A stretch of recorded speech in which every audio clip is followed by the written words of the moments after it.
Peter B. Collins News and Comment. It's Tuesday, June 18th, 2019. Just another reminder, your humble host's going to take a 3-week vacation starting next Monday, June 24th, and we resume podcasting on Monday, July 15th. A couple of months ago, I shared with you an interview that came from my local volunteer Wayne's World television show here in Marin County. And I sat down with climate scientist Guy McPherson. And I told him that he was disturbing my equilibrium. Because I thought all this climate change stuff was going to impact the Earth dramatically after I had exited the planet. And he shocked me with his prediction that human extinction may begin to occur on the planet as soon as 2030. That's 11 years away.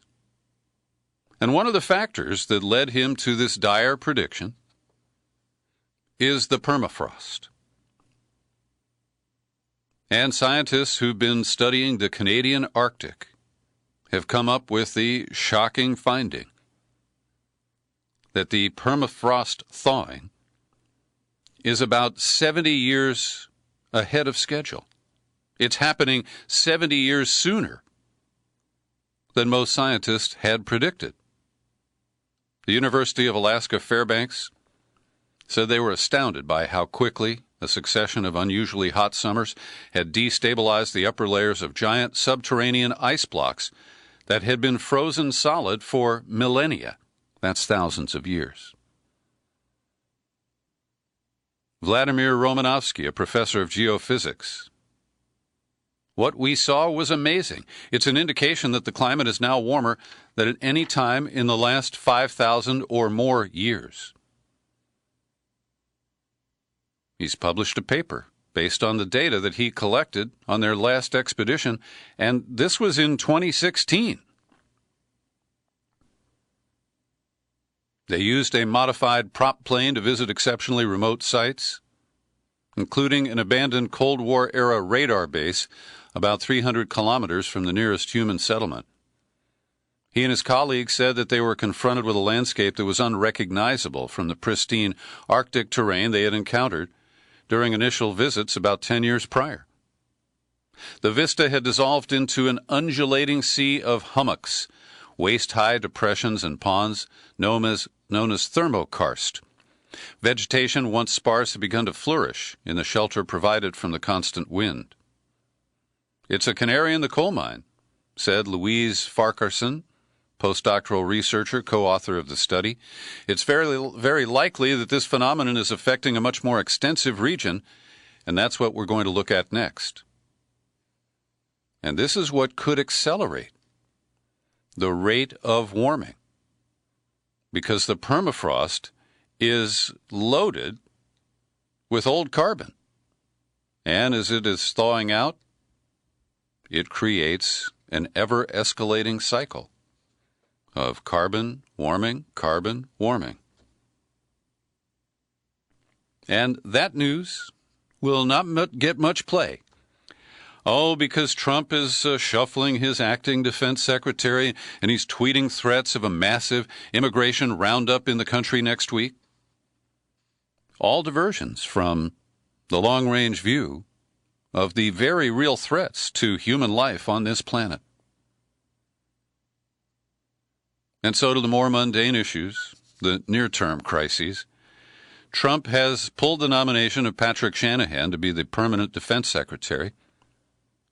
And it appears that they never intended to put his nomination to the Senate. And we'll get to the details of that in a moment.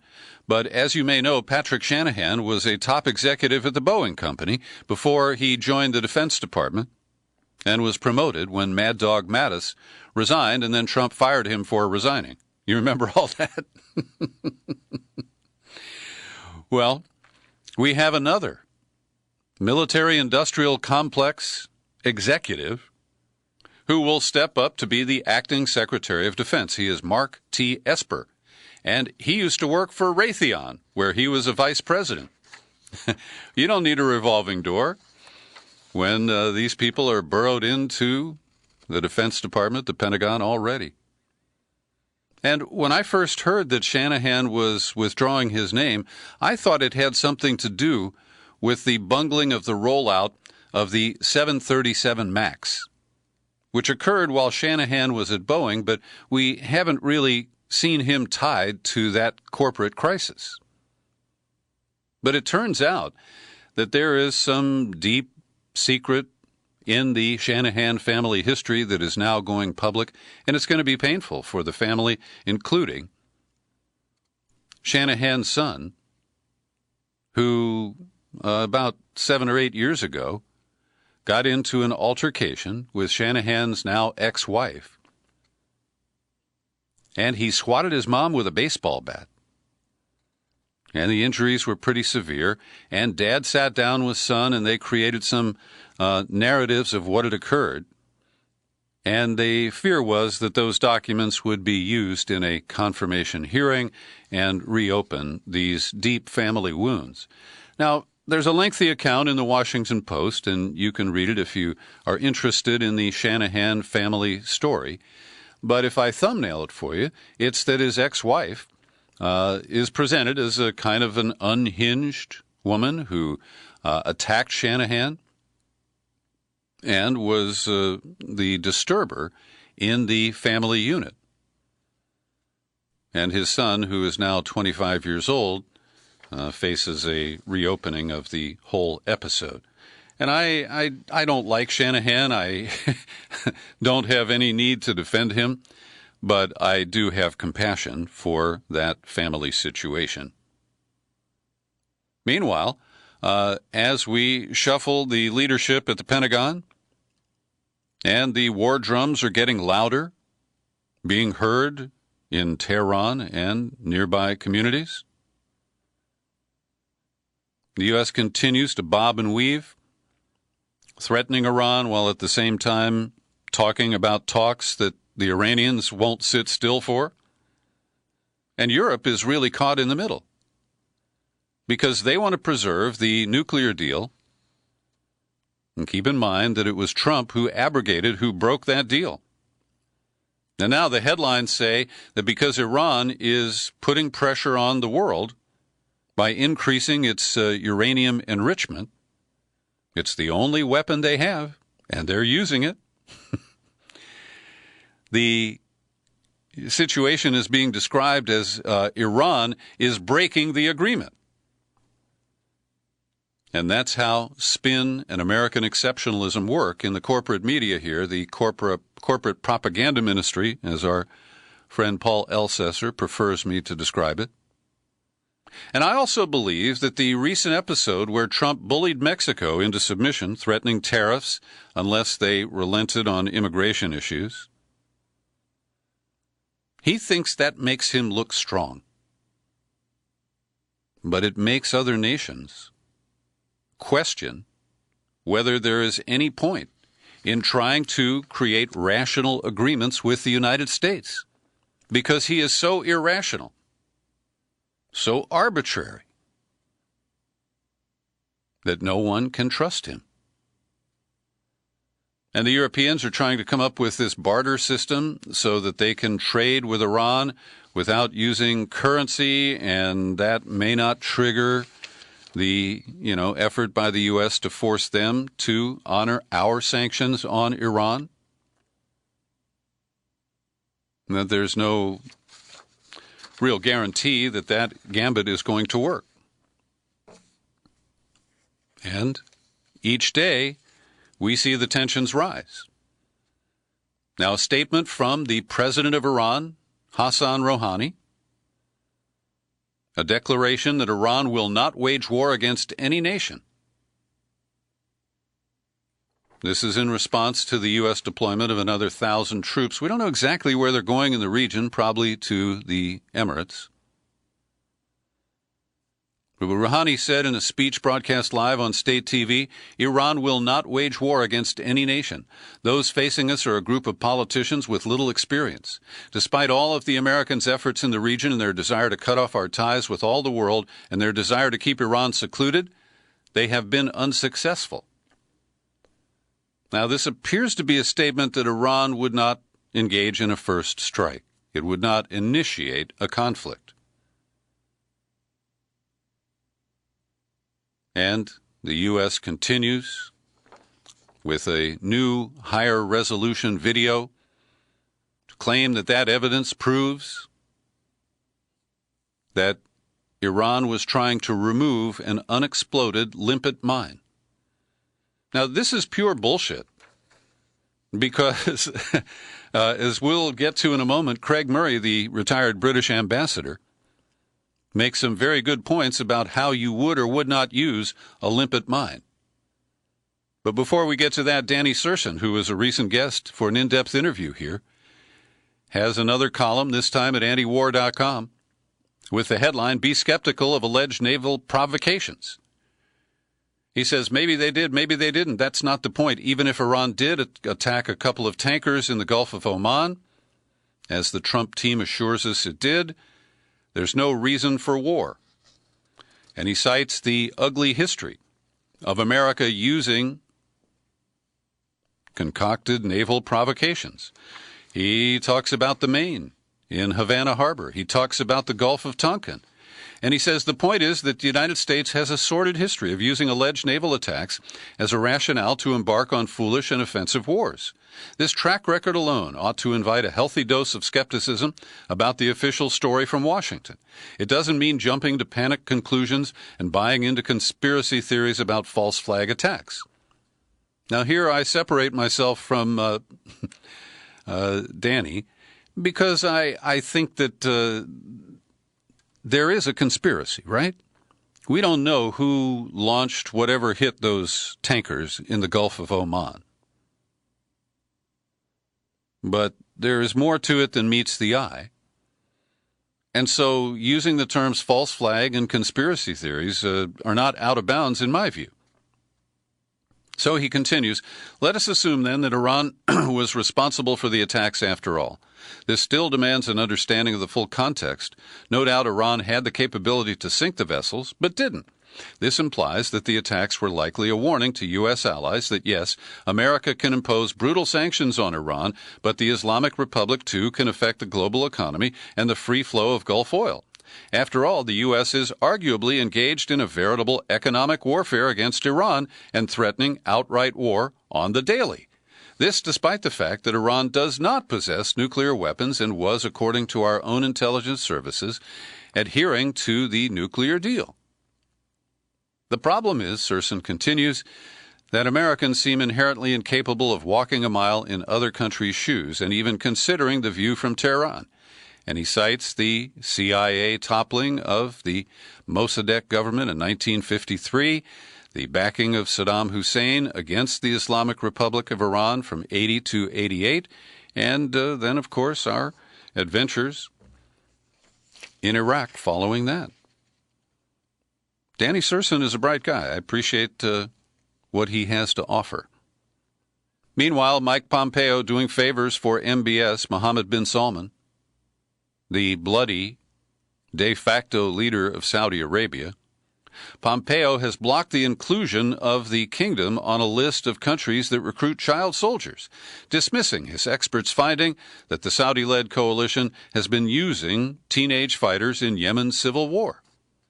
State Department experts recommended adding Saudis to the soon-to-be-released list, but it was vetoed by Mike Pompeo. And Sudan is going to be reinstated from the list. The argument from the Saudis is they just hire Sudanese fighters, and I guess they don't check their IDs. Over at Mint Press News, a great report under the byline of Ahmed Abdul Karim. News that a U.S. government drone was shot down over Yemen's port city of Hodeidah has provoked anger among local residents, and it's not the first. There have been a total of 4 this year since January. And the American media tries to tell us, the U.S. is only involved behind the scenes in Yemen. We're allowing the Saudis to build American-designed smart bombs or advanced weapons in Saudi for use in Yemen. We are knee-deep in this. But the perception created for most Americans is that, it's just a little, we're not directly involved. And get this, the Houthi-allied rebels there have made significant strides in reverse engineering technology left behind by fleeing Saudi troops, who often abandon their high-tech U.S. weapons, like an F-16 fighter jet, or the various models of drones that they've been able to shoot down. And apparently they were able to cobble together parts from some of the drones and make one of their own. I mentioned Craig Murray, the ally of Julian Assange.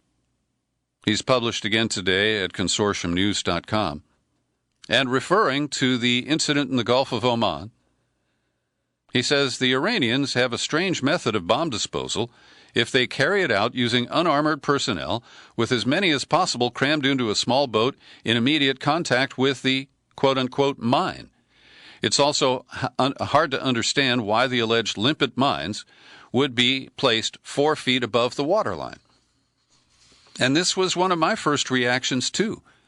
You don't plant a mine above the waterline if you want to sink a ship. And we see that the open hole in the side of one of those tankers was above the waterline, and the ship is still afloat. Spewing a lot of smoke, but it's still afloat. Murray continues, limpet mines are placed below the waterline for numerous reasons. Holes above the waterline won't sink the ship. The weight of the water helps contain the blast against the ship, and it's obviously harder to detect both the diver placing the mine and the mine itself if it's placed below the water. And the idea that, you've seen the footage probably. This crew of about 10 people comes up on a small boat. They pull it off without any tools, gloves. They weren't wearing any kind of explosive protection devices or coverage. It's like the Novichok story in some ways. And you can read Craig Murray's piece. He goes on to talk about a British character, Mr. Corbyn, who leads the Labour Party, and the way he has been smeared. Then he talks about the Guardian newspaper, taken over by the British security services, and he cites the transcript, the minutes of a recent meeting. It was recent, probably held in April. And the chairman of this committee, which is it's called the State Censorship De-Notice Committee by a British Twitter user, and it is said to be run by the Ministry of Defense. Anyway, they thank Paul Johnson, who is the deputy editor of The Guardian, for reestablishing links with this government committee. And that's Murray's implication that The Guardian is now an extension of the British intelligence community. And I don't think that is too far-fetched. Particularly, they're reporting on sensitive issues that involve intelligence, like the Skripal case in Salisbury. Give me great pause. I do have another story from The Guardian that I'm pretty impressed with that I'll get to shortly here. Last night, Trump kind of stole his own thunder. In a series of tweets, he threatened that next week ICE will begin the process of removing the millions of illegal aliens who have illicitly found their way into the United States. Now, if you remember, last year the mayor of Oakland, Libby Schaaf, tipped off some of her residents that an ICE raid was imminent. And Trump climbed all over her, said it was treason, and, she ought to be impeached or whatever, removed from office. And now he's done it himself. Now, I don't support this roundup that is being threatened, but it is pretty self-defeating for Trump to announce this so far in advance. And it turns out that Kirstjen Nielsen refused to go forward with this plan, expressing concerns about lack of preparation, its limited effectiveness, and the risk of public outrage from the images of migrant children. And what happens when Trump's big ICE roundup occurs and kids come home from school or from a summer day camp and find out their parents have been nabbed? they're hoping that this will act as a deterrent. And that, of course, is wishful thinking, even at its best. Well, we're observing the 10th anniversary of the Peter B. Collins podcast, and today I want to acknowledge a really nice card that I received at the P.O. Box yesterday. And it is a 10th anniversary card, or just a congratulatory card, that has been customized by its sender, and that is Del Leonard, who has been my vice president of marketing for the New England and Northeast region for many years now. He says, I started listening in April of 2008 while you were on Green 960. Since your first podcast in June of 2009, I've listened to every show. Wow. That. I mean, I haven't even listened to every show, okay, Del? I put them out, but I don't have time to listen to them all. And he has been a guest. He's contributed information and also appeared on a couple of shows. He says, thank you for all your work and all I've learned. I look forward to the years ahead. Well, Del, thank you very much. I enjoyed meeting you for lunch last year when I was in New England, and I'm glad to know that you are still a dedicated listener to the PBC podcast. And as you know, this work is supported by subscribers, and if you're not one, you can fix that at peterbcollins.com. Two members that Nancy Pelosi has been trying to protect by dodging impeachment. Two Democrats who were elected last November to the House of Representatives from purple so-called swing districts. These are the people Pelosi feels are vulnerable, and if impeachment goes sideways, she could lose control of the House. But Tom Malinowski and Katie Porter don't want that kind of protection, because yesterday they both went public with support for at least an impeachment inquiry. And Malinowski appeared on Rachel Maddow's show last night. He was once the head of Human Rights Watch, then he served in the Obama State Department. And I have my quibbles with Malinowski. I interviewed him a couple of times during the Iraq War, and I found him pretty milquetoast on human rights issues for a guy who was running a human rights advocacy organization. But at this point, I salute their leadership and that they are willing to risk their next election to stand for what is obviously needed here. And I've been banging my head for months now, talking about why impeachment is their duty, and it's politics be damned, in my view. Also, Katie Porter, her campaign sent out an email today, and it's addressed to Karen, and they sent it to me. It reads, if you're a single mom in my district, that's in Orange County, California, and you work at J.P. Morgan Chase, your take-home pay is about $2,400 a month. And when you look at the average bills that a single mom would face who works at J.P. Morgan Chase, she is in the red by $567 a month. And Katie Porter is trying to shame Jamie Dimon and J.P. Morgan Chase into paying its employees a livable wage. Now, I mentioned the criticism of The Guardian on British national security issues, and I think that's valid. But they do enterprise reporting in the United States that puts American newspapers and media outlets to shame. Today, in a very well-written piece, they make the connection that these abortion laws that have been passed by red state legislatures in recent weeks or months that essentially ban abortion in those states and demand a Supreme Court hearing or review of these new pretextual laws, they are directly connected to gerrymandering. And they lead by pointing out that in all the states where these bills have been passed, a majority of citizens prefer to keep abortion legal. But Republican-controlled legislatures in each of these states over the last 90 days passed laws that would outlaw abortion in most cases. And David Daley, whose podcast interview has already appeared at Who, What, Why, and I'll be releasing it here at peterbcollins.com later this week. He is the author of Rat Fucked, about gerrymandering, subtitled Why Your Vote Doesn't Count.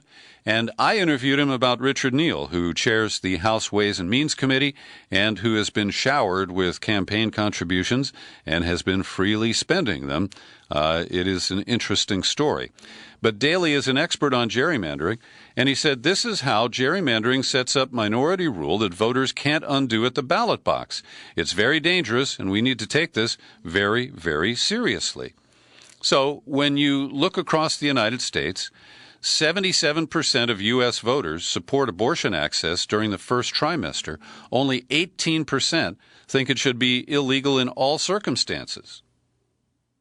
And in Missouri, only 20% of voters support a full ban of abortion, but they rammed through the bill with the Republican majority. Same case in Ohio, where the congressional map in 2012, Democratic candidates for the state House received 55,000 more votes than Republicans, but Republicans control 60 out of 99 seats. That is the result of gerrymandering. And in Missouri, they have what they call sweetheart gerrymandering, where the Democrats take incumbent protection in exchange for protecting the Republican incumbents. And that means there are no consequences at election time when people are unhappy with the legislation that's being produced. Trump's trade wars are leading to threats or concerns about an impending global recession. And certainly there has been a slowdown. China has been hit hard. The U.S. economy is cooling. Trump still believes that China pays the tariffs, but it's American consumers who are paying the tariffs. It's China that is experiencing a slowdown in exports because its goods are more expensive. But they're not paying for the tariffs. They're simply absorbing losses in revenue. And so we see the European Central Bank calling for stimulus.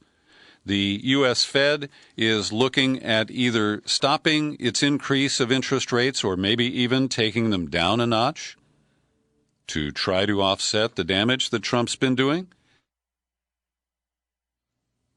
And our dear tweeter announced today that he will be meeting with Xi Jinping, the president of China, at the Group of 20 meeting next week in Osaka, Japan, and that their teams will be meeting in advance to try to restart the stalled trade talks. Facebook has a new scheme. They want to become a bank, a virtual bank, a kind of cryptocurrency bank, and they want to enable their 2.4 billion users to make money transfers or exchanges using the Facebook Messenger and also one of the WhatsApp devices.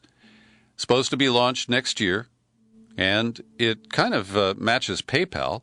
PayPal is one of the investors in this new Libra association that will create this virtual payment system. And I think it's different from PayPal and from, say, Apple Pay, because those are both linked to hard assets, to cash currency in an account or a credit card. And so this is a new initiative from Facebook, and it may lead to more scrutiny by government regulators.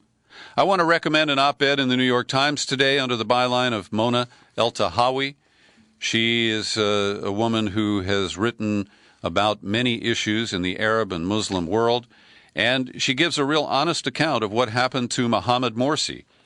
He became the president of Egypt, the first freely elected one, almost by accident, because the other leader of the Muslim Brotherhood was disqualified on a technicality.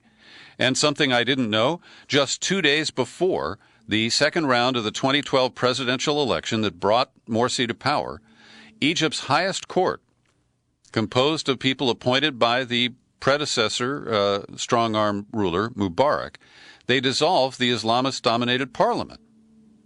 And that was a payback that made things much more difficult for Morsi. And he responded by becoming more authoritarian and writing decrees granting himself far-reaching powers. Now, I do concede that Morsi was not perfect. But the summer after he took office, in June of 2013, there were 3 days of mass protests.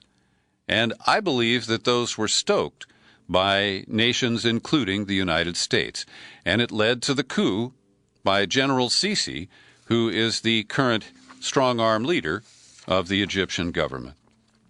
And El Tahawi points out that while Mohamed Morsi's death sentence was overturned, he went through a series of kangaroo court trials, including the one that he was sitting in yesterday when he just fell over dead. And that was the result of his slow-motion execution, left in solitary confinement without needed medical care, and he ultimately did die. I want to recommend 2 reports from a couple of my favorite independent media outlets, Mint Press News and the Gray Zone Project. They both expose Juan Guido, the would-be leader of Venezuela. And you remember back in February, they staged that whole event at the Colombian border, claiming the bridge had been closed to prevent humanitarian aid from coming through. The bridge had never been opened. And then Richard Branson parachuted in and staged a fundraising concert, again behind humanitarian aims. It was all a big scam. And we learned that soldiers who defected were paid to leave Venezuela, and shortly after they took up hotel rooms on the Colombian side of the border, they were booted out because the right-hand woman to Guido, who was running the operation at the Colombian border, bounced a check. And the hotel would not honor the reservations. And there is much more to the story. The reporting on it is detailed and excellent. And again, it shows that the independent media in this country cover issues and cover them at a depth that shames the corporate media in this country. I encourage you to read the full piece. It's an eye-opener about just how corrupt the Guaido opposition is in Venezuela. Also, I want to recommend an op-ed published at the Washington Post today by Katrina vanden Heuvel. She's the publisher of The Nation magazine, and she's encouraging the Democratic debate moderators next week to ask about foreign policy and to help voters understand the differences. That the attacks on Bernie Sanders for supporting the Sandinistas in the 1980s are really off base because Sanders was right, and that the attacks on Tulsi Gabbard for her opposition to regime change wars is very significant. She says, contrast all this to the treatment accorded Joe Biden. He's generally hailed for his extensive experience in foreign policy as vice president and a senator, yet his record is full of mistakes about almost every big foreign policy question. Good points, Katrina. And finally today, Alexandria Ocasio-Cortez is on a 2-front war at Twitter. Yesterday, in a video feed to some of her viewers on Instagram, she told the truth. And this is something that was advanced last week. I reported the op-ed by Jonathan Katz at the LA Times, that the Trump administration is running concentration camps at the U.S.-Mexico border. AOC said the fact that concentration camps are now an institutionalized practice in the home of the free is extraordinarily disturbing, and we need to do something about it. I don't use those words lightly, she said. I don't use those words just to throw bombs. I use that word because it's what an administration that creates concentration camps is. A presidency that creates concentration camps is fascist, and it's very difficult to say that. Now, the Friends of Zion, including Liz Cheney, decided that this is another case of anti-Semitism. And it's important to note that Nazi Germany did not invent concentration camps. Franklin Delano Roosevelt referred to the Japanese internment camps initially as concentration camps in this country. during the very same conflict. So Liz Cheney tweeted back, "Please, AOC, do us all a favor, spend just a few minutes learning some history. 6 million Jews were exterminated in the Holocaust. You demean their memory and disgrace yourself with comments like this." That is demagoguery on the part of Ms. Cheney. So AOC fired back, "Hey, Rep. Cheney, since you're so eager to educate me, what do you call building mass camps of people behind being detained without a trial? How would you dress up DHS's mass separation of thousands of children at the border from their parents?" Then Cheney says, "Happy to educate you," and she sends a copy of Elie Wiesel's book about his survival as a teenager in Nazi concentration camps. And we talked about this yesterday with Whitney Webb, the false use of the anti-Semitism tag to silence critics. The other Twitter, it's not really a war, but the exchange that AOC has underway is with Amazon and Jay Carney, head of communication, because she told ABC News she believes that Jeff Bezos his billionaire status is partly due to Amazon paying starvation wages and taking billions of dollars of government subsidies. So the Amazon flack tweeted back, "AOC is just wrong. Amazon is a leader on pay at $15 minimum wage plus full benefits from day one. We also lobby to raise the minimum wage."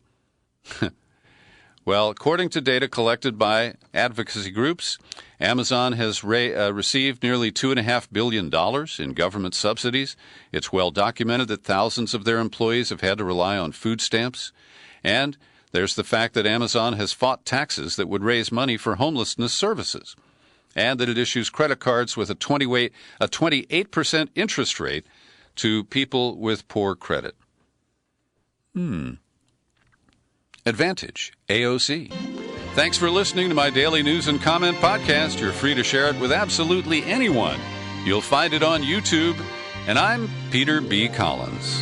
Happy trails to you until we meet again. Happy trails to you.